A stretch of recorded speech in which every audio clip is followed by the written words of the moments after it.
भक्तिप्रधान राष्ट्र आहे। आई जगदंबेच्या विविध भक्तांचे प्रकार आजपर्यंत आपण पाहिले आहे। त्यातलाच मरियाई आणि लखाईचा उपासक म्हणजे पोतराज। डोक्यावर वाढवलेले केस, कमरेभोवती वेगवेगळ्या रंगाचे पीस, गळ्यामध्ये बांगड्यांची माळ, हातामध्ये चाकू आणि साथीला वाजवलं जाणारा ते तत्व। काही ठिकाणी त्याला हलगीही म्हणतात। चला तर रसिक हो, हा लखाबाईचा पोतराज आज आपल्याला काय संदेश देतो ऐकूया। युवाशाही ब्राह्मणंद उरले आणि सहकाऱ्यांकडून। आई लखाईचा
लई चुकलं रे भक्ता, लई चुकलं। पण तुमच्या पुढे लपडू कापू का?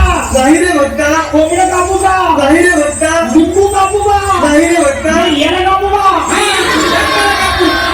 दोन फटके खाल्ले तू का? हो। सांगा बाबा, आमच्या गावातील रोगराई जाण्यासाठी आम्ही गावकऱ्यांनी काय करावं?